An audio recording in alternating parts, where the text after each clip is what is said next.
How about if I just start at the beginning? you could be honest. Because you know what?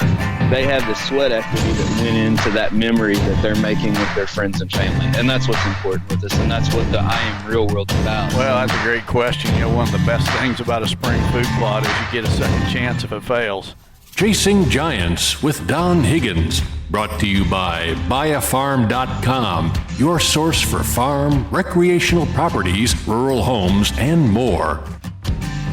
By tapping into Don's years of experience, dedication, and commitment, Chasing Giants focuses on the techniques, strategies, and dedication needed to harvest one of God's most amazing creations, world-class whitetails. Now, here is Don and co-host Terry Peer. Well, welcome everyone to episode 7 of Chasing Giants, brought to you by buyafarm.com. I am Terry Peer and Don Higgins. Welcome to lockdown phase of the rut. Yeah, absolutely. This can be the toughest time of the month. Everybody looks forward to the rut, but once those big bucks get hooked up with a hot doe, they go on lockdown and don't move much. Pretty tough to kill. Yeah, we've had a pretty rough weekend. To say the least. If it went wrong, we probably had it go wrong here this weekend. But Thursday night, it's November 17th, Sunday evening right now, and I think we were on the phone. What night was it? Thursday night? Yeah, I think so, yeah. It was Thursday night, and we were on the phone and talking about some other stuff, and one of us looked at the weather app and saw that we had the right wind to go in and hunt a spot we've been saving. And I wasn't even planning on coming up. I'd been sick all week and didn't really feel up to it, but this was the first chance that we had to hunt that wind or that stand with that wind. So at the last minute, piled in the vehicle and headed up Friday night after work, and it was a rough weekend. Yeah, rough for you. I've got my tags filled, so I was sleeping. Well, I didn't sleep in Saturday morning. I got up and went hunting with a friend of mine, but boy, you had a pretty rough weekend for sure. And then you drove, all the way from Kentucky to Illinois just to experience it. Yeah, well, the reason we wanted to hunt this spot is because it was a small field of standing corn. But I'm not going to call this. You can correct me if I'm wrong. I'm not going to call this urban deer. But this is an area where the deer numbers are really high. There's some houses really close, and we don't think they get a lot of hunting pressure in this area. And we had how many shooters had we had on camera there through the summer and the fall? Well, there was at least 3 really good ones. Yeah, so the beauty about this is we thought with the deer numbers there, the food there, and finally we got that right wind, which is rare this time of year, which is a northeast wind, that we would that I'd make the trip even though I was sick and come up there and try to hunt it. I pulled out of work Friday a little early to try to get there before dark, and I pulled in the field or in the lane to the field and looked out. Not only had the corn been picked, but they'd also chisel plowed it. So the whole game plan that we had to go up there and hunt those deer coming out to that corn was out the window. But I still stuck with it. Got up. It was a real frosty morning on Saturday morning. Saw 2 small bucks up cruising. Nothing was in the field that was chisel plowed, but about 300 yards to the north was a picked bean field that was not plowed, and saw quite a few deer out in it. But and the reason I'm talking about this is we're gonna come back to this and understanding the phases of the rut and lockdown. But the reason we talked about going in and trying to hunt this was that food source, right? Yeah, the food, and as well as the cover that the standing corn offered, and the way this was set up with a little finger of trees going out into that cornfield, and then on one side of the trees was a little weedy area, and we've had our camera there all summer, and there was at least 3 bucks over 160. And when you called and told me that the field had not only been harvested, but it had also been plowed, I knew that your odds of seeing one of those good bucks was pretty slim. Right. So two young bucks cruising. One of them bumped a small doe that was probably bedded in a thicket to that would have been my southeast, and pushed her out. I don't know. It was probably about 9:30, and I did get down and go get something to eat for lunch. I didn't stay in all day, but I called you and said we were trying to think whether to switch spots. And the reason that I went back there that night was that field to the north was a picked bean field that I had seen probably 5 or 6 does. Now, they were a long ways away, and my only thought there to go back and try to give it another shot was that those same deer would come up out of that finger, out of that thick bedding, and go to those beans. And, since it hadn't been chisel plowed. So I grabbed a quick bite and went in there, got in, I believe about 1 o'clock, and was ready for highly anticipating, hopefully seeing some deer come out of that funnel heading to those beans. And then I believe it was about 2:45, 3 o'clock, I texted you, and I can't remember exactly what I said, but I said either somebody is trying to push every single deer out of the county with a set of rattling antlers, or I got two giants fighting about 60 yards from me. Yeah, and I guessed it was not two bucks fighting. And I'm telling you, whoever it was sitting right on the property line, and I'm not kidding, from about 3 o'clock in the afternoon till 6 o'clock at night, every 10 minutes, the rattling horns were going as hard as they could, and I'm serious. He must have had 5 different grunt calls, and I don't know how many doe and heat bleats or the cans or them things. And, I mean, it got comical after a while. It was just so. Well, if anything, this proves we do hunt in the real world. Yeah, we don't have big tracts of ground to ourselves. We got to fight the crowds with everybody else. I can't make this stuff up. It was. I wish I would have had a cameraman there, because I thought about rattling back to him, but I don't even carry a set of rattling antlers with me. So and he would have probably tried to stalk you. He probably would have tried to come right at me. So it was probably better that I didn't even have a set with me. But kind of depressed about that situation. I decided to go to another farm this morning. And this is one of those spots that we've talked about on this podcast several times, and it's one of those spots that is a very small thicket or patch of woods in the middle of nowhere that you're either going to see a good one or not see a single deer. And thinking that my best shot was trying to slip in there early, get up in the stand, and hopefully something was bedded in there that I would get to see. But this, kind of 2 different strategies for the lockdown.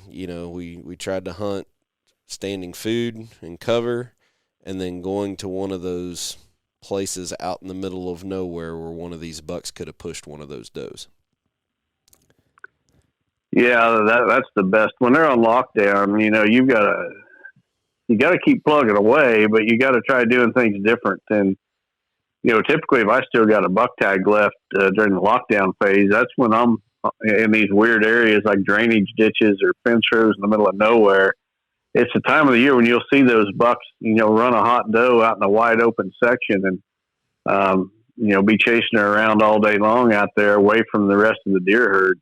Sometimes there might be a couple young bucks with them too, but that's the phase of the rut that we're in right now. And, that doesn't mean you'll never see a big buck cruising looking for does, because every buck is not going to be locked down with a hot doe every minute of every day at this time of the month. They're going to be between hot does for a period of time, although typically it's not very long. But you just got to keep plugging away and hit those out of the way spots that nobody else thinks of.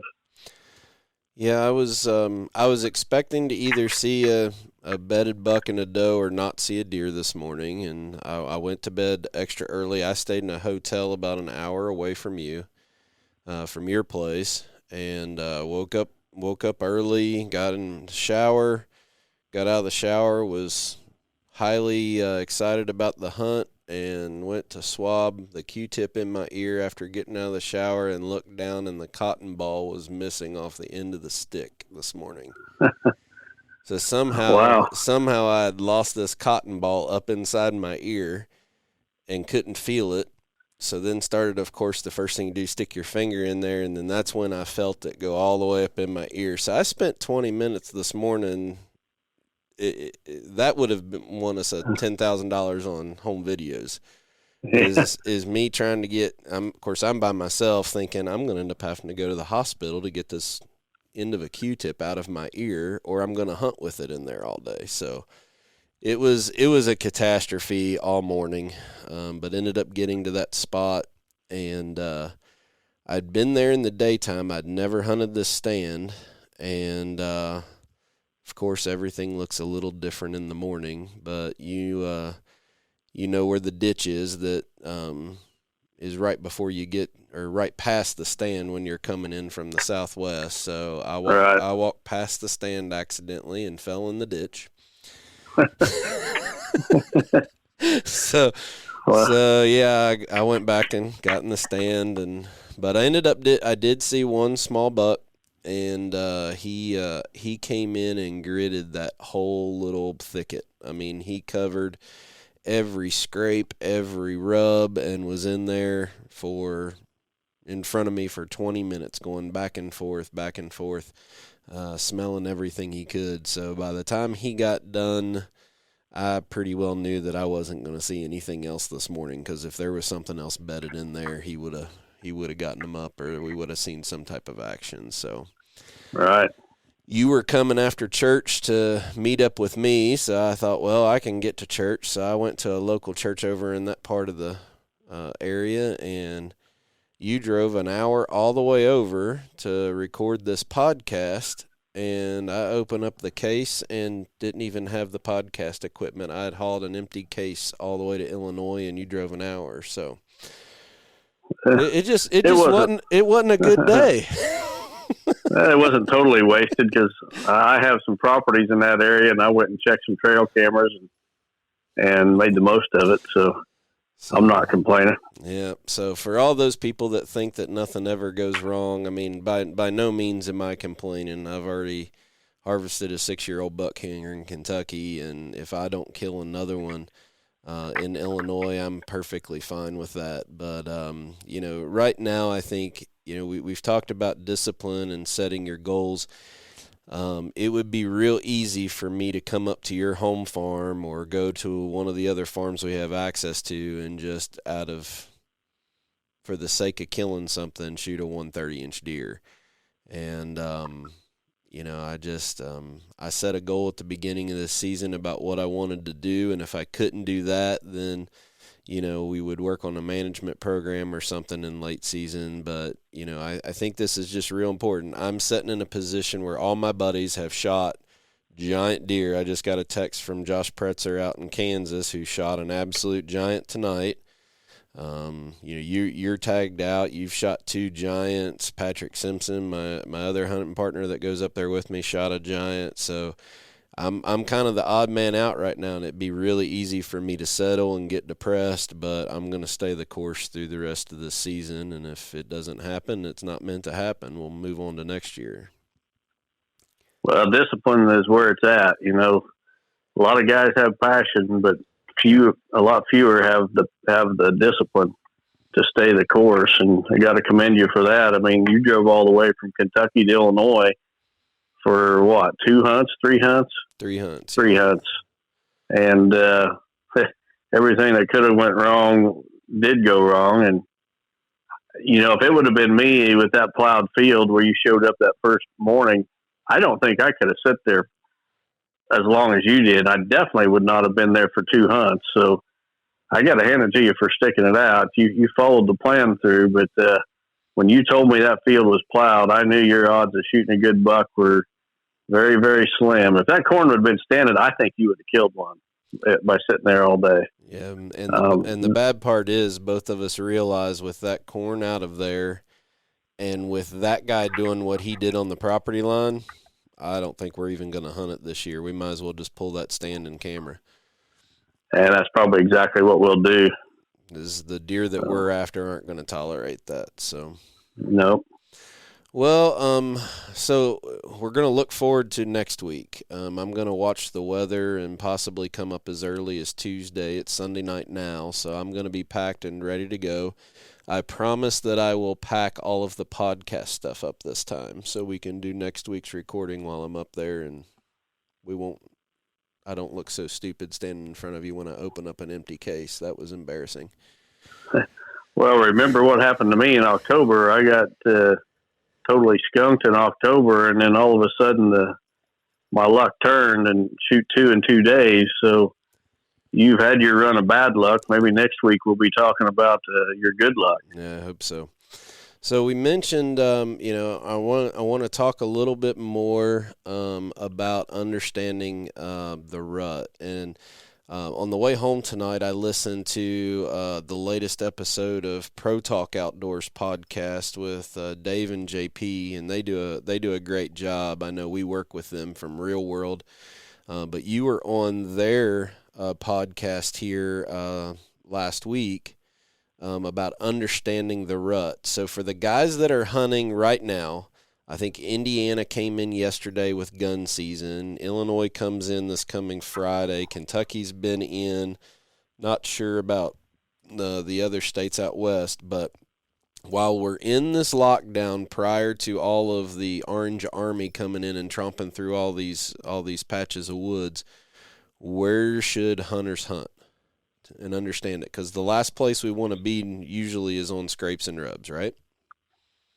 Yeah. I mean, during this time of the year, I like to hunt my morning hunts in those out-of-the-way places they're easy to get to in the dark and not be seen, but they're a lot more difficult in the afternoon. And like I mentioned before, a hedgerow or a tree line out in the middle of a section where there's very little cover around it, drainage ditches. That's where I like to spend my morning hunts, just those out of the way places. And I'll have several stands set in those locations that I will only hunt during the lockdown phase of the rut. And that's it. All other times of the year, I don't even bother with them because you're hardly ever going to see a deer there. And even during this phase of the season, you're not going to see a lot of deer, but the one you do see might be the biggest buck of your life. So I'll spend my morning hunts there. And then afternoon hunts, I'm hunting on food sources because food sources that are really getting hit by the does.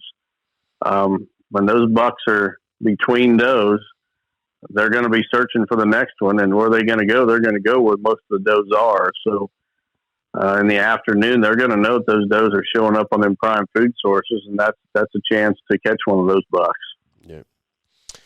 So I guess as far as you're concerned, outside of driving an hour to not video or not record a podcast, what are you doing right now for next season? Like I said, I checked some trail cameras today. I can't wait for our gun season to be over because, after gun season, then I'll have a whole lot better idea of what bucks are still alive, because if a mature buck makes it through gun season, the odds are pretty good he's going to make it through the rest of the season. Right. I checked some cameras today. Tomorrow I'm going to scout some new ground. Got plans with a friend of mine to go look at a new piece of property. Probably hang a couple of trail cameras there. I'm basically biding my time for gun season to be over, but at the same time, I just got it in me. I've got to do something with deer every day. So, right. At the very least, I need to check a couple of cameras every day. With 50 of them out, it's pretty easy to rotate and check a couple of cameras and look at cards. But,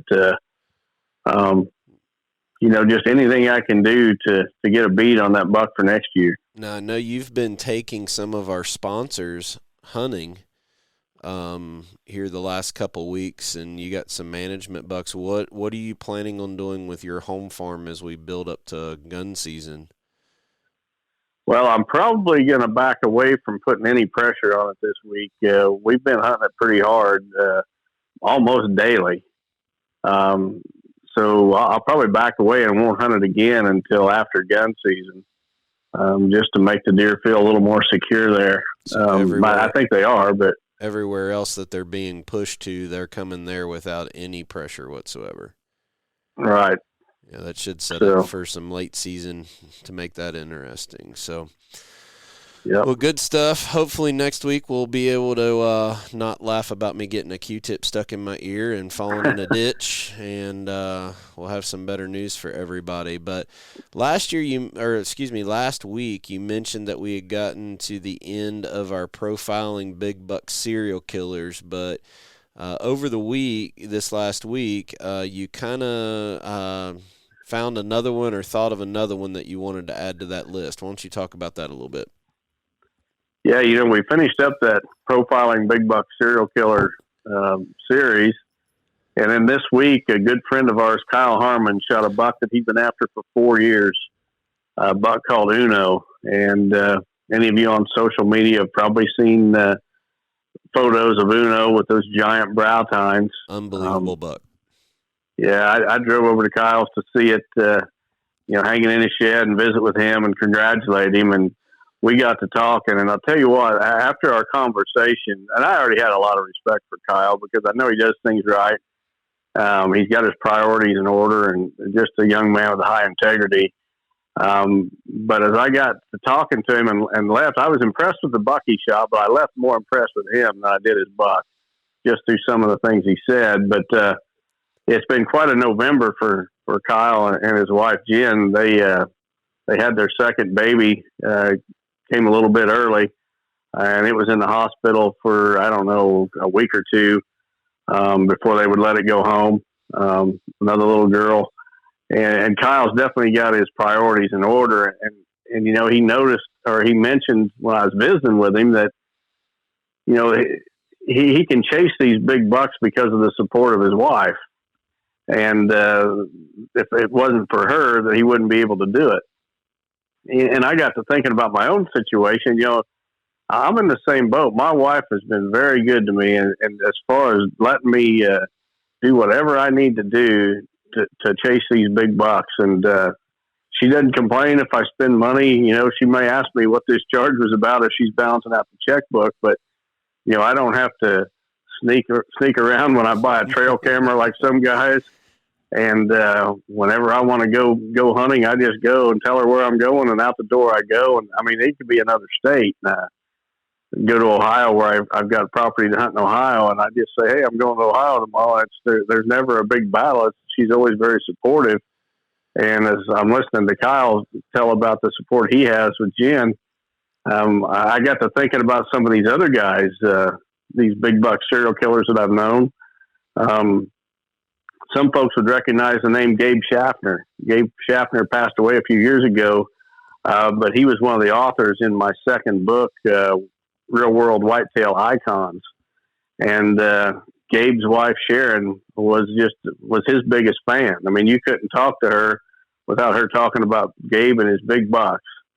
And as I thought of other people, it's always the same. They've got that supportive spouse. And, you just mentioned, Terry, earlier that your wife told you to get up here and hunt this weekend.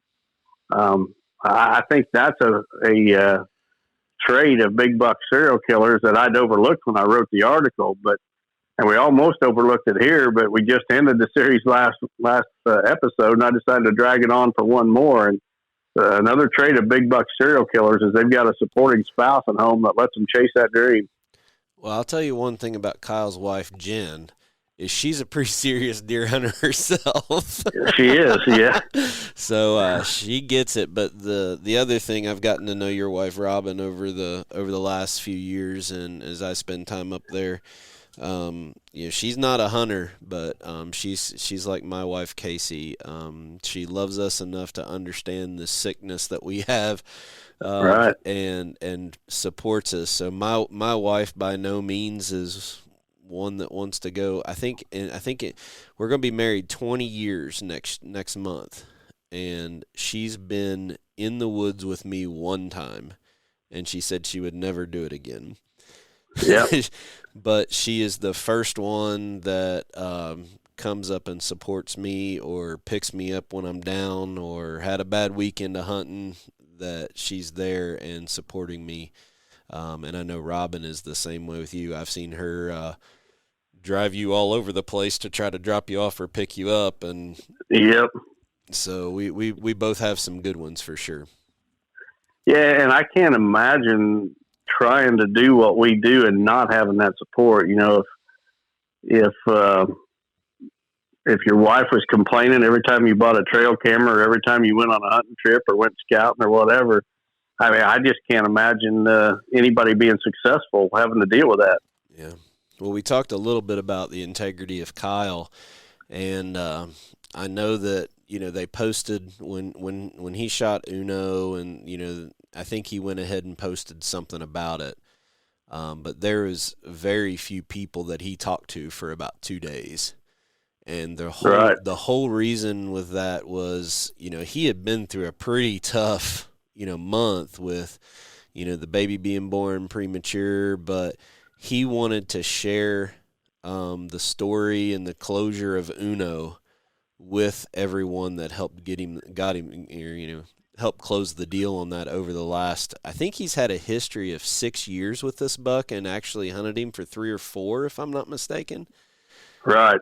Yep. And I mean, for all these pieces to come together, there was a support staff around Kyle, and his buddy Jake that I think was videoing it, and Jen and both his parents and Jen's parents. He wanted to focus his time on that with them versus trying to get a bunch of likes and comments on Facebook. And I think the world of Kyle, but I'm like you. This situation even reaffirmed the type of guy he is, and really happy for him. So yeah, the comment he made to me that really stuck with me was, we're standing there looking at that buck, and he was questioning, whether it's really worth it. He was thinking about all the time over the last, I think he said he's hunted that buck 4 years. He was questioning all the time he spent away from his family dedicated to chasing that deer. Is it really worth it? And that just told me that his priorities are in order. His faith and his family come before his deer hunting. But when he does deer hunt and is successful, he's very appreciative, not big-headed whatsoever, and just a young man I really look up to. Yeah, I agree. Well, let's transition into the BuyAFarm.com property of the week. BuyAFarm.com is your source for farm, recreational properties, rural homes, and more. Now, here is Don Higgins with this week's featured property. All right, this week's featured property is 220 acres in Johnson County, Illinois, down by Vienna. Of this 220 acres, 153 or so is wooded, and about 77 is open tillable acres. And of that, there's 55 acres in CRP. The CRP income is a little over $5,000 annually. And then the taxes on the property are only $855. So you can see there's some income with low taxes. There's an excellent stand of timber, and part of it has no undergrowth. You could go in there and log that and create some good undergrowth, or leave it as it is for diversity. There's excellent deer and turkey hunting on the property. One good thing for folks to consider is how close it is to some major cities. It's only this property is only 49 minutes from Paducah, Kentucky. It's 1 hour from Cape Girardeau, Missouri, and only 27 minutes from Marion, Illinois, which is right on Interstate 57. So, that's fairly accessible without a long drive for a lot of people. It's priced at only $29.50 an acre. So, it's a real reasonable property. There's all kinds of potential with the open areas and such for food plots or, a hunting cabin, whatever you might want to do. If you want more information on this property, you can call Wayne Keller. Wayne's phone number is 618-407-1679. Or you can go to the buyafarm.com website and look at the listing for Johnson County, Illinois, 220 acres. Yeah, what I really like about some of these properties that BioFarm gives us to feature is when we're talking serious deer hunters that go in and either hunt outfitters or pay a big trespass or lease fee. If you really look at it, if you got a couple guys going into it, when you look at a property like this that you can get this much income, I'm pretty sure, just doing rough math here, that you'd be ahead if you could get the right guys to go in on this and buy a piece that's yours and able to manage it versus just paying the money every year to go away at the ridiculous prices that lease ground is getting up to. Yeah, absolutely. I mean, you've got you could pay the taxes with some of that CRP income and still have almost $5,000 to put towards an annual payment. So let's say two guys went in together to buy this property. You got the $5,000 from CRP, and if each guy chipped in $10,000 a piece, there's $25,000 a year you could put towards owning this property, have 100% total say and control, and save. And versus the lease, like you say, where from year to year, you don't even really know if you got it from year to year, and you're very limited on what you can do most of the time. Buying a property is a whole lot better deal than any lease. Right. So why don't you give, obviously it's on biofarm.com's website, but why don't you give Wayne's phone number again for people to jot it down? Yeah, Wayne Keller can be reached at 618-407-1679. And tell Wayne you heard it on Chasing Giants. Good deal. This isn't scripted. I promise I'm not going to put you on the spot again with a random question like I did a couple weeks ago in front of Frank Archie. That was kind of funny. But there's a couple notes that I want to make that's kind of big news from our sponsors. And three, we're very privileged beyond our feature sponsor, biofarm.com, to work with some really awesome companies and most of all great people behind them. But there's been some big news that's kind of come out, or some special incentives that I want to make sure everyone understands, and that is Lone Wolf Tree Stands right now has a special $50 off of all, I believe, I'm not sure if it's all of them or select climbers. But they started this out on Veterans Day. You do not need a coupon code. You can go to their website, Lone Wolf Hunting Products, and go to their climber section, and $50 off on really nice stands. So as we're talking about the guys going back in public or needing to make an adjustment, you could get one of these stands and go in and do a hanging hunt. I've personally hunted out of their climbers, and it's the only one that works for me because I'm not that tall, but I have really long legs, and most of these climbers just don't fit me very well.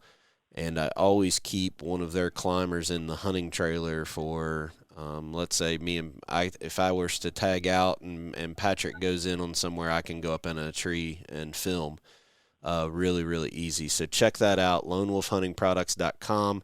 $50 off climbers. Also, Vortex Optics on their homepage released out a new red dot series called the Crossfire, and these things are supposed to get up to 50,000 hours of battery life. And they're small, compact red dot scopes. It doesn't really have a lot to do with hunting, but those of our listeners that are into AR platforms, they work very, very good for those. And then let's not forget, Matthews sent out their new VXR here last week, didn't they? Absolutely, and I had one show up at my house. Thank you, Matthews. Yeah, so we haven't shot it yet. You're pretty you're pretty loyal to your Z9, but I assume we're probably going to be playing with that here very soon, and can't wait for the other people to be able to see it start trade show season the beginning of the year. But 2 new brace heights with this bow. I got a feeling, Don, you're going to like this bow, especially that longer axle length. Well, I'm sure I will. The thing of it is, I've never missed a game animal with my Z9, and I don't know what year that came out. I know it was before 2012 because I took that bow to Alaska with me. But man, I just shoot that thing so good that I just hate to change anything. Yeah. But talking about our sponsors, Terry, one thing that's important to you and I both is that we partner with high integrity people, and a good company. A high integrity company is ran by high integrity people. And we've just been so blessed that our sponsors are just that. They're high integrity companies run by high integrity people. And that's the kind of sponsors we want. We're not out looking to just partner up with anybody that wants us or will take us. We're pretty selective about who we want to partner with. First of all, we have to believe in their products and we have to use their products, or we just are not going to sponsor or take sponsor dollars from someone that we don't believe in. Well, if you really back up, every one of our sponsors that we have or that we will go to solicit, we've actually purchased their product and used them because we felt that they were the best choice for us. Every single one of them. It started before the sponsorship, as we actually went and most of these are very long-term relationships. I think both of us started working with Matthews the same year, which is probably, 15, 16 years ago. I think it's closer to 20, actually. Is it? Okay. Yep. So, I mean, it's been a long, long time with some very great companies, but the reason we went with them is because we were paying customers first. And right. That means a lot to us in the integrity that we're, because we don't want to just push products or even push properties through BioFarm that you don't believe are good properties or good products for our listeners to use. So, boy, these listener submitted questions are getting a little out of hand, aren't they? We're getting a lot of them, but that's fine, though. That's fine. Yep, keep sending them. Because I think in the summertime, whenever we don't have as much to talk about after hunting season's over, we're probably going to be able to answer a whole lot more submitted questions each episode. So keep sending them. If we don't get to it right away, don't give up. You may hear it when you're least expecting it. But we're getting several in. The cool thing about a lot of these questions are, some of them are where do I hunt and how do I hunt, but a lot of them is about the properties.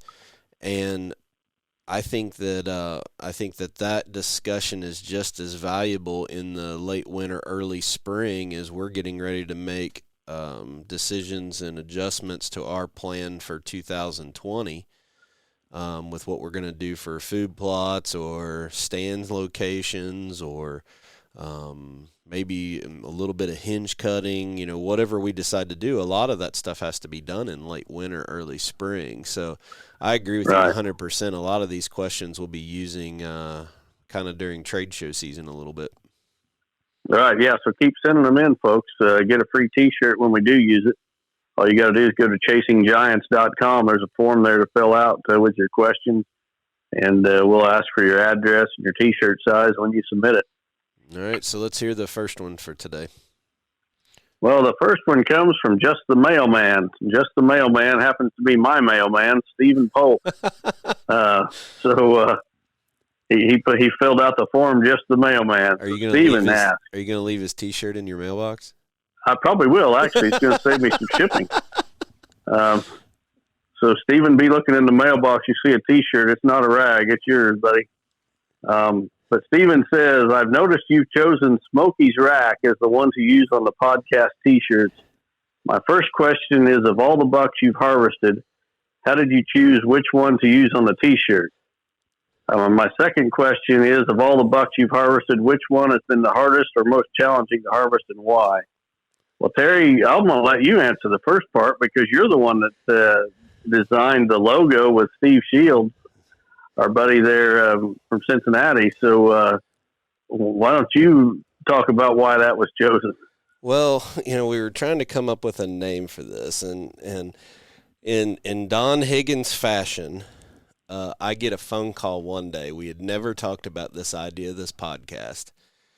And I think I got a text from you, and it said, "Need to talk." And I'm like, uh-oh, I done pissed him off about something.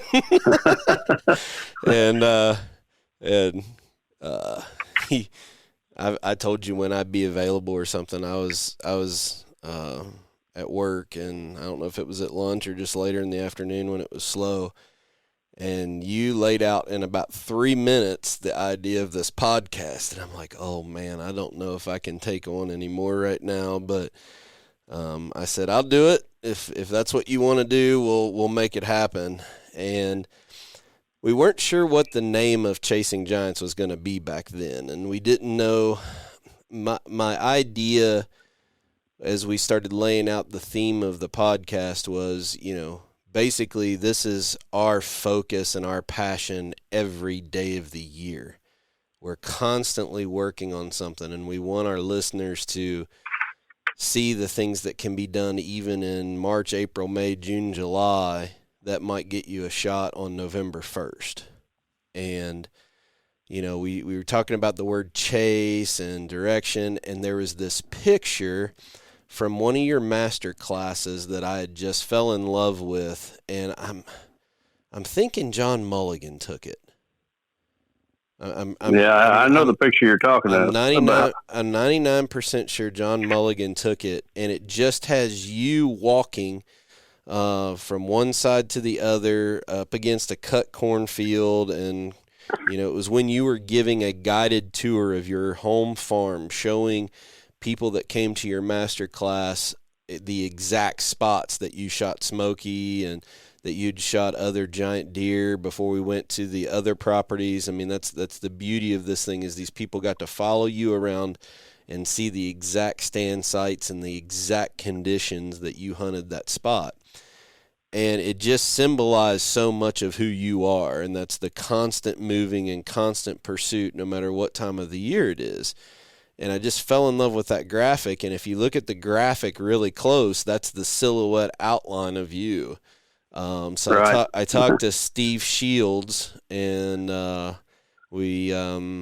think the first draft we actually even came up with, you're like, perfect or beautiful. I think you used your Trump beautiful voice on that one. But we made a couple little small changes and obviously added our biofarm.com logo to it, and changed the green color on your name. And but yeah, it was just, it fit really well. As far as why we chose that over your 214, I don't know that we would do the 214 justice because of how it has the double row of tines. From a straight on view like that, Smokey was just the perfect fit with that ginormous frame, that we could kind of put the podcast microphone and then the silhouette of you always moving and to symbolize that chasing of a giant. So that's the backstory. Yeah, Smokey's got the perfect rack for that. When you look at him straight on, you can see every time. There's nothing hidden in that giant frame. So yeah, he was the perfect choice. Our buddy Steve Shields gets most of the credit. I just come up with these ideas, and then he's the one that's artistic enough to actually put them on paper and make them happen. So he's much, much more creative than I am. Well, it was beautiful, absolutely beautiful. You gotta hold your hand up in the OK. Yeah, there you go. Right. Stephen's second part of the question was, of all the bucks I've harvested, which one has been the hardest or most challenging? And I'd say without a doubt it was Trump. Trump was he was just a buck that he had a huge home range for one thing, and there was no pattern as to how he moved about within that home range. And it was just a matter of putting in the time. And most people have heard the story, but where I was hunting him at was out in the middle of nowhere on a fence row. And I shot him on the 10th hunt out there. The first 9 hunts, I did not see a single deer, not a squirrel, not a rabbit, not a Tweety bird.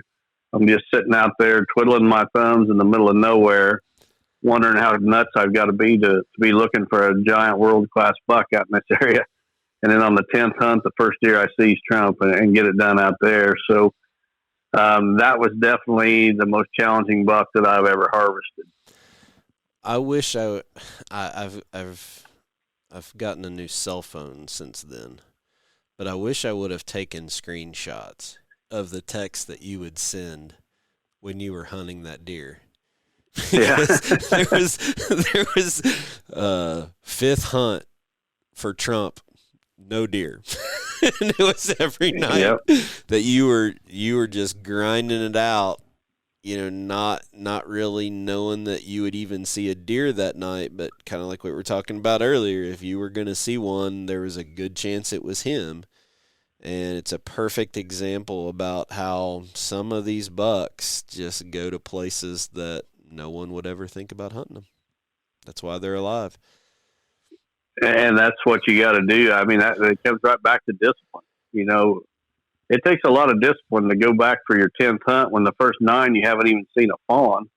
You haven't even seen a squirrel. Right. And you keep going back, and it takes a lot of discipline to do that. But, after 40-some years in the deer woods, you kind of figure some things out, and I knew that was the spot. It was just, I knew it was going to be a long wait. I had to grind it out until he came through. The other thing that's kind of interesting is, and I don't know if it's because of the history with your dad and the story of Smokey, that seemed to get all of the attention about the story that year. And rightfully so. I mean, Smokey is a world-class buck that I know of maybe 1 or 2 other people that would have passed him like you did the year before. And then obviously, when I got the text that you saw him fall, but you were waiting for your dad that night, and, getting all that on film, that was a phenomenal story. But, you never really put into writing or a video or blog about what happened after you shot Trump. And, I know that we took some pictures with Ron when he brought Dio up to help you track that dog. But, one of the things that's most impressive about you to me is your faith. And, we've taken a little bit of flack about it over the years about, we are honest when we pray. This is such a passion for us that I still remember getting the text after you shot Trump. And I don't know if it was, I assume it was after you got down, because I think the first thing you did was get down and went the other direction. But you had several of us praying that night that you would end up recovering that buck. And it was an ordeal getting him, but you finally closed the deal. But for people that don't understand or can't appreciate it, our faith is very, very important to us along those lines. And we really do believe that, prayer isn't just for when a family member gets cancer. If it's important to us, we think it's very important to God also. Yeah, absolutely, Terry. And, you make a great point, because if I would have killed Trump at any other time, he would have got a whole lot more attention. But the attention was still focused on Smokey, because he was over 200 inches. I'd predicted that I was going to kill him. The story with my dad being there, first time he'd been with me to recover a buck in 38 years, I believe it was, since I'd shot my first one. And the whole Smokey story just overshadowed Trump, who was killed on the next hunt. If that would have happened, a month later or whatever, I think there would have been a whole lot more attention. And there is a video that I posted on my Facebook page of the recovery for Trump. When I recovered that buck, I walked up there, and it's actually one of my favorite videos of all my hunts ever. Just that recovery. It doesn't show the shot. It doesn't show anything except the real footage of me walking up to Trump for the first time, and just the emotions. And I talk a little bit about it, but if you go to my Facebook page, that video's on there. I'll see about getting it posted reposting it where it's at the top where everybody can see it. But the recovery for Trump was pretty special. Right. All right, ready to move on to the next question. Yeah, let's see what Jacob has to say. Jacob Wessels from Fairbury, Illinois. Jacob says, what are your thoughts on antler point restrictions? Do they do more harm than good? I have heard some say that antler point restrictions result in yearlings and 2-year-olds with good genetics being killed, resulting in inferior genetics being spread through the herd. Do you think antler point restrictions are effective in increasing age class, allowing bucks to reach the majority of their antler growth potential? Would you encourage Illinois DNR to implement antler point restrictions or a different strategy to increase age class in the deer herd? To answer that, no, I would not encourage Illinois DNR to implement antler point restrictions or any other deer management department within any state organizations. I think antler point restrictions. Well, first of all, I just don't like dictating to people what they can shoot. I like either sex seasons. Let people. There's better ways to manage age structure than antler point restrictions. I do believe that what they do is they take out the better genetic antler genetic males from the population. And so, in other words, if a buck has to have 4 points to a side, you get an 8-point yearling. Well, guess what? He's got 4 points to a side. He's getting shot. Where those fork horns and spikes and such are the ones that are left. And sure, you're not going to kill all of them, all the better ones, but you're going to take out a good percentage of them, and even the 2-year-olds. So I just don't like it at all. A much better way, to manage for better antlers is to manage for age structure. Allow some of them better bucks or all bucks to live to older age classes, and you can do that by the timing of the seasons. When those bucks are most vulnerable during the rut. Absolutely. During the rut, that's when you don't want your gun seasons during the rut when those bucks are most vulnerable. If you look at the states, I'll give you 2 states, for example, Iowa and Ohio, 2 states that are fantastic and putting out some fantastic giant bucks. Both those states have their firearm seasons after the rut, in early December. That's huge. And that's a much better way, I think, of increasing the age structure and the antler size in your bucks than by dictating to people what bucks they can shoot. I mean, the last thing you want to do is send a young hunter out there on his first hunt. Along comes a 6-point buck, and he's not allowed to shoot it. I don't think we should be dictating to others like that when there's much better ways of managing for good age structure. And the age structure, if the age structure is right, you're going to have the older age class bucks, which will have bigger antlers. So I'm totally against antler point restrictions. Absolutely. It's, as serious as what we take this and as what we want to do, it's not up to us to tell somebody else what they can and can't shoot. Everybody needs to enjoy the sport for that, inside of the law, obviously. But I'll give you another state's example that's on the opposite side, and that's my home state of Kentucky. And Kentucky has come on to have some absolute giants, but we have a 3-week gun season starting the first weekend of November. Right. And it's just crazy the amount of young deer that are, for instance, right now, I saw a bunch of young deer killed. Of course, it's lockdown right now. Well, guess what bucks are up cruising right now? Yep, the young ones. The young ones. And, if somebody, that's their goal and that's what they want to shoot, fine.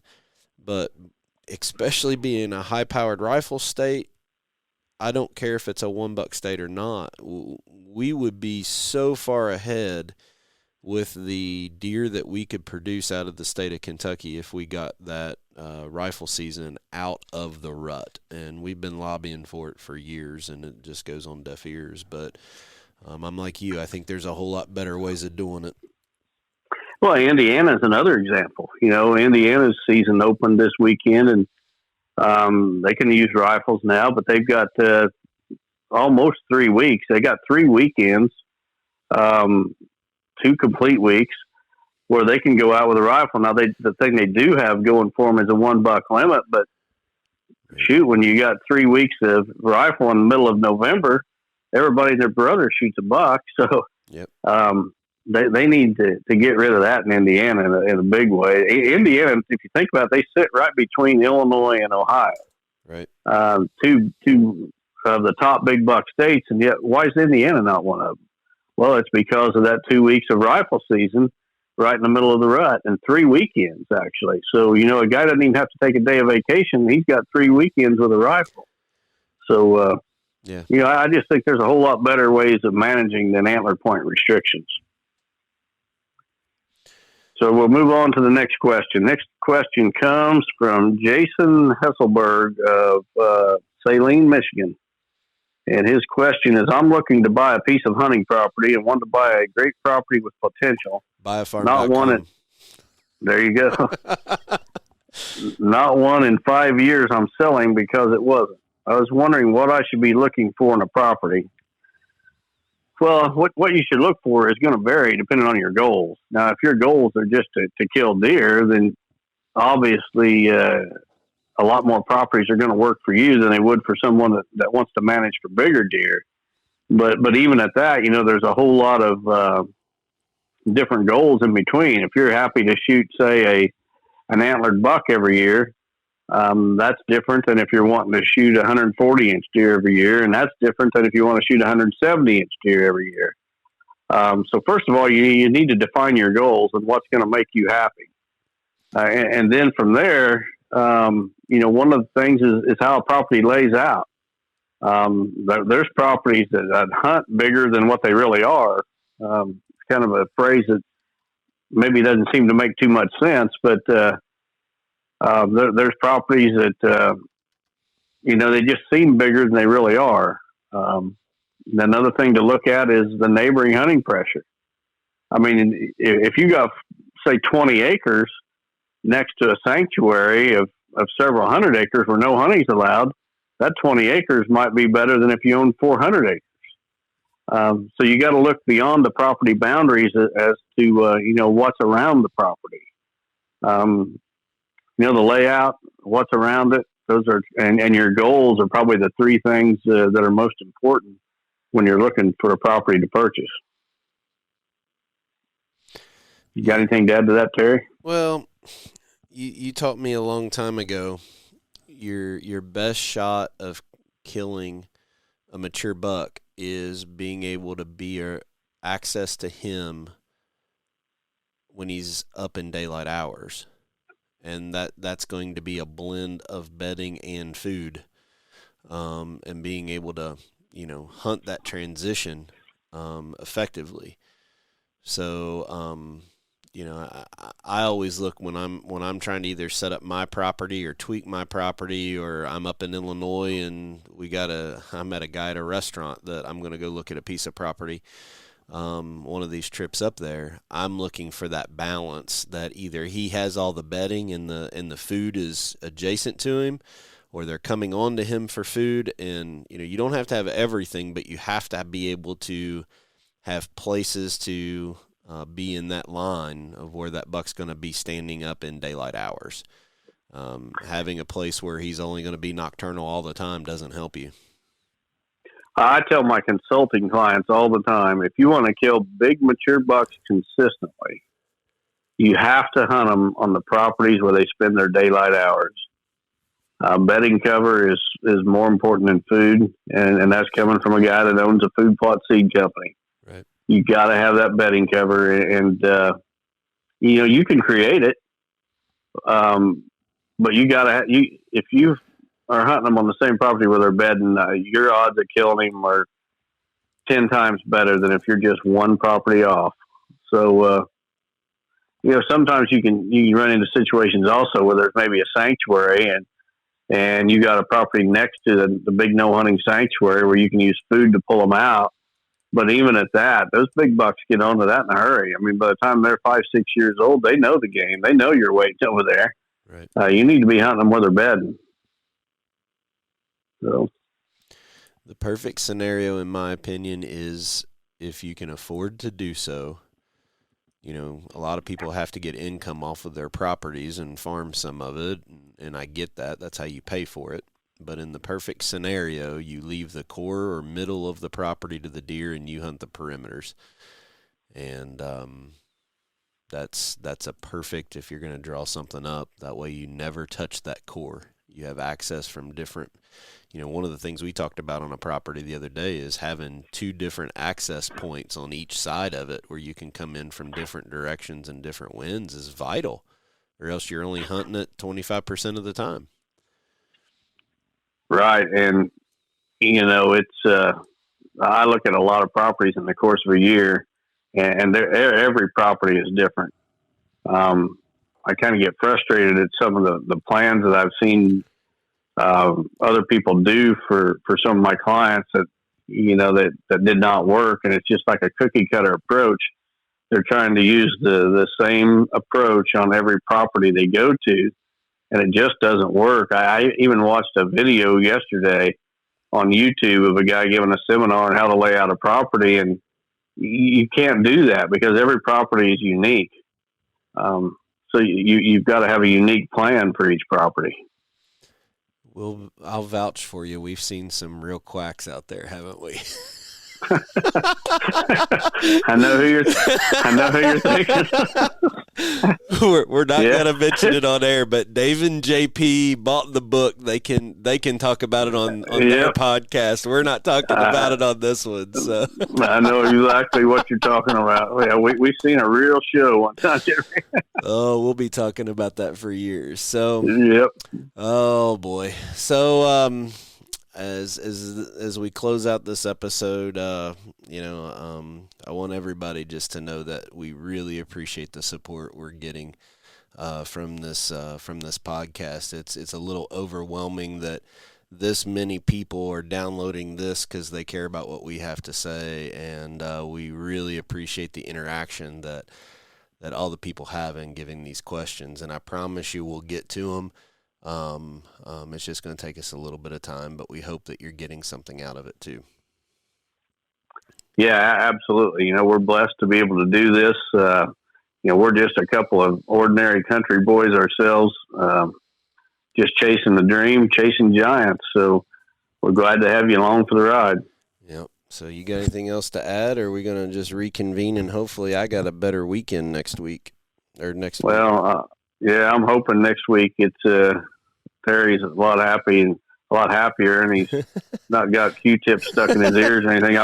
I'm just glad I was not there to have to pick that Q-tip out of your ear. You'd still be there, probably. Oh my goodness, you would not believe what I did to try to get that thing out, but we'll leave that alone. So again, we are very honored to have buyafarm.com as our primary sponsor of the show, but we want you to get out to Lone Wolf Stands, especially with that sale they have right now on their climbers, Vortex Optics, Quiet Cat Bikes, 360 hunting blinds, Matthews Archery with that new bow coming out. I'm telling you, this thing is going to be really solid. I can't wait for you guys to see this if you're going to ATA or in your local bow shop. And we can't talk about it yet, but our company, Real World Wildlife Products, has some pretty big news that's going to be coming up here at the end of the year that we're going to be releasing. So it's going to be really, really exciting for us and our sponsors as we go into the end of the season and the beginning of next year. So on behalf of Don Higgins and buyafarm.com, we want to thank everybody for their support and continued support of the show. Have a good week.